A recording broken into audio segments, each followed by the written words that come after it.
Boris Johnson will stand up to EU leaders this week and warn them of the consequences of banning vaccine exports to the UK in a series of crunch phone calls. With the UK and EU on the brink of a vaccine war, the Prime Minister is expected to speak to his counterparts on the continent and threaten retaliatory action if a ban on jabs being shipped to the UK is implemented. His calls will take place ahead of a Brussels summit on Thursday when EU leaders will hold a virtual meeting and vote on blocking shipments of COVID doses to outside the bloc. Ministers believe the move would be legally dubious and there are concerns an export ban could set back Britain's immunisation programme by as much as 2 months. Tensions were ramped up last night with European Commission President Ursula von der Leyen threatening AstraZeneca it had the power to forbid jabs leaving the EU. That is the message to AstraZeneca, she added as she demanded the drug's manufacturer provide more doses for the EU. AstraZeneca informed the bloc earlier this year it would only be able to provide the bloc with about a third of the vaccines it had promised in the coming months due to manufacturing issues. Brussels is now demanding jabs earmarked for other countries be given to the EU.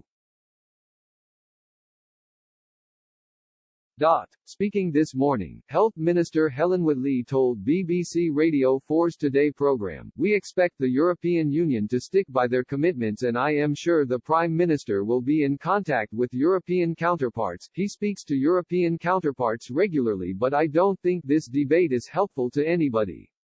What matters is for all countries to be getting on and deploying and vaccinating their population." She added, "What we're hearing at the moment is some speculation, some conjecture, an element of rhetoric. But what is actually important is that the EU and no country should follow vaccine nationalism or vaccine protectionism."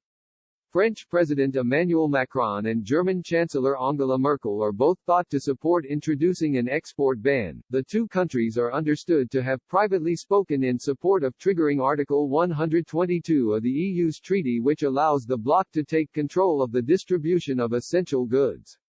It would be the first time the emergency measure has been used by the EU in over 40 years. The Prime Minister is set to hold phone calls with both Mr. Macron and Ms. Merkel in the coming days to urge them not to ban vaccine shipments to the UK. Mr. Johnson spoke to both Ms. von der Leyen and Belgium's Prime Minister, where the Pfizer jab is manufactured, to warn against a ban. Yesterday Defence Secretary Ben Wallace hinted Britain would ban vital ingredients used to manufacture the Pfizer vaccine from travelling from the UK to Belgium if an export ban was introduced on Thursday. "We all have different ingredients and the European Commission will know that," he told the BBC's Andrew Marr show.